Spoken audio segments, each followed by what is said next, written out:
Our earth-sheltered house finally went through a consistently cold winter. So how did it do?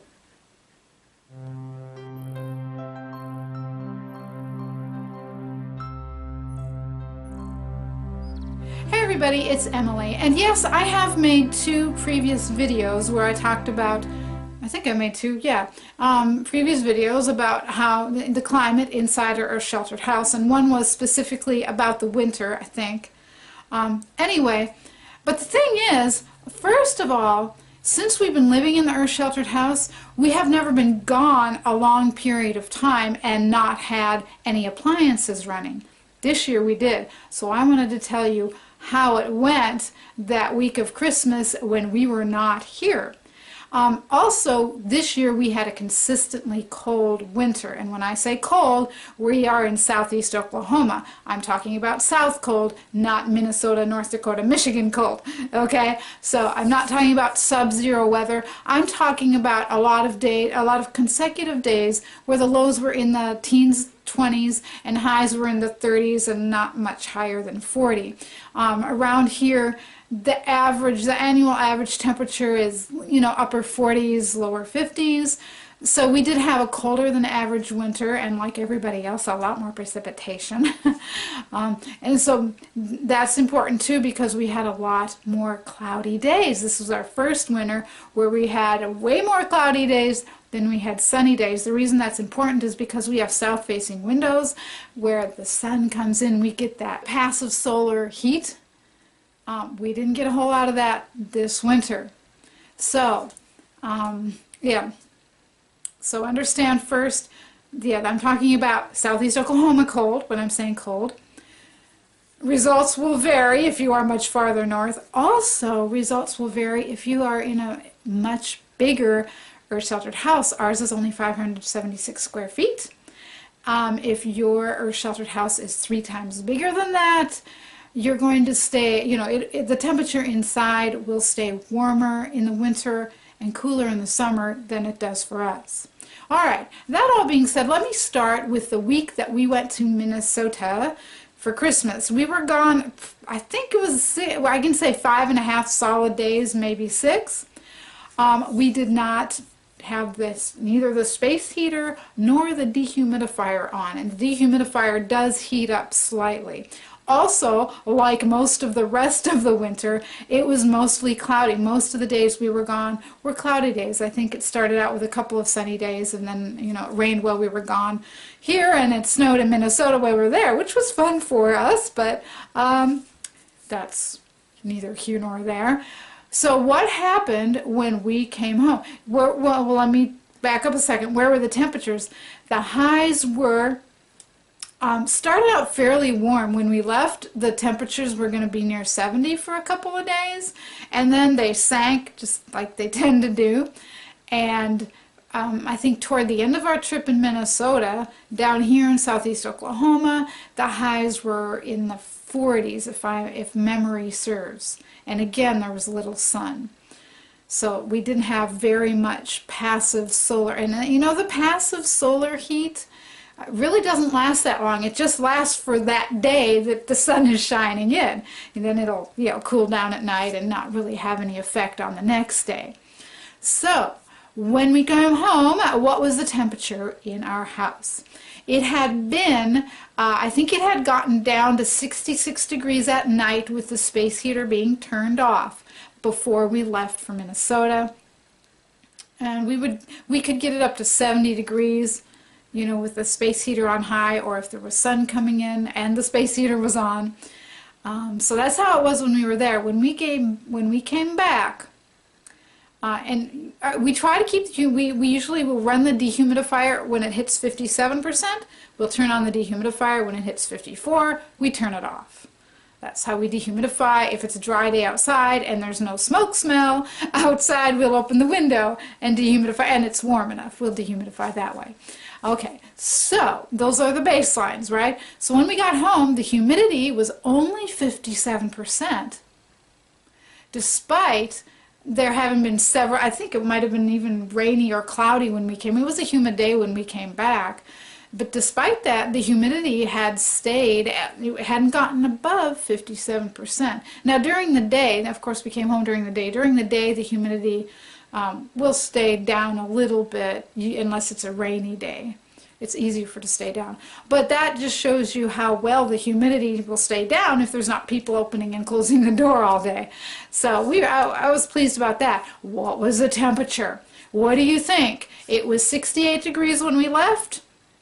We let the space heater and the dehumidifier, put them on timer, let them run for 2 hours, I think, as we drove away, and they turned off automatically. So 68 degrees when we left, no heat.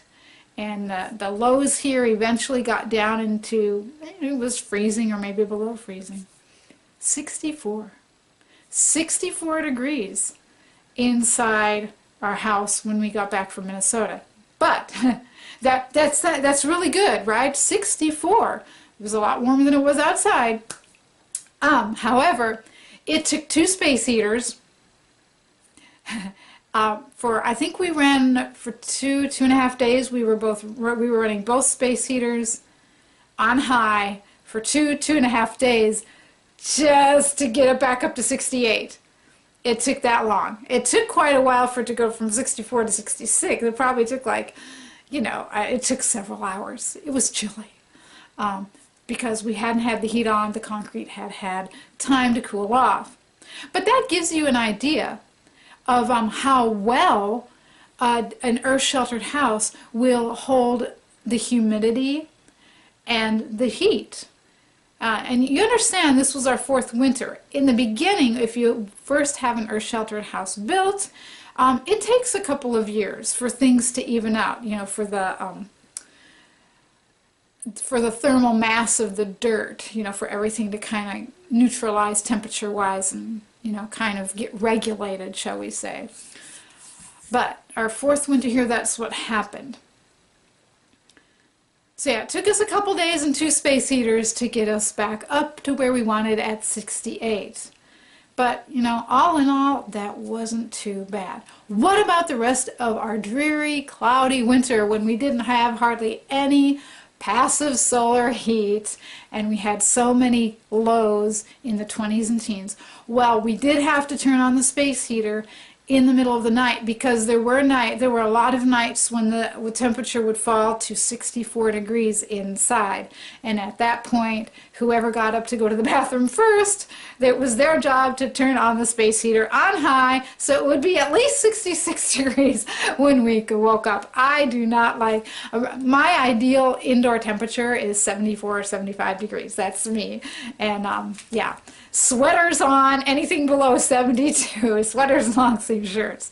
Yeah, so it was even too cold for my husband, who is a lot more, he's a lot warmer, naturally warm. And so the other thing is we have had to run our space heater pretty consistently. We've always had it off every night for several hours, say until 1 or 2 in the morning, and if it was 64 degrees, turn it on. Or if we felt like there was a danger of it going down to, if the low was going to be 20 and it's 2 in the morning and the temperature on the humidistat says 66 degrees, it's going to end up at 64 if we don't turn on the space heater. So we turn on the space heater. So yeah, it would be off, for, I don't know, 4 to 6 hours that night. But we had to have it on most of the time during the day because, number 1, of all the clouds, we weren't getting sunshine in. And number 2, even if we did have sunshine, a lot of the sunny days were cold. It was still, so the concrete and the dirt was staying cold enough that, yeah, we did have to run our space heater. But I should throw this out. I've mentioned this in my previous videos where I talked about the climate in our earth-sheltered house. But the space heater we have is only supposed to work for 350 square feet. We have 576 square feet. So you need to understand that even I'm talking about running the space heater all day long, but that little space heater is heating up you know, it's keeping us warm even though we're in a lot bigger space because why? It's an earth-sheltered house. And one more thing before I wrap this up. Even with the space heater on high, we've had a lot of days where it wouldn't go above 68 degrees in the house. It took a long time for it to finally go up to 70. All that said, what grade, if I was going to grade it A through F, how about a B? I don't know. It's still in the upper 60s. Yeah, it needs help. It's needed help with the space heater, but we still don't have huge electric bills. It's working. We're pleased that our sheltered house is keeping us pretty warm without us needing to have to run a ton of supplemental heat. So there you go, how our earth-sheltered house fared in our very consistently cold winter, including an entire week where we didn't have any appliances on to heat it. Well, if this has been helpful to you in any way, shape, form, or fashion, please give it a thumbs up, share it with your homesteading or green architecture friends. I'll see you for the next video. In the meantime, take care and be well.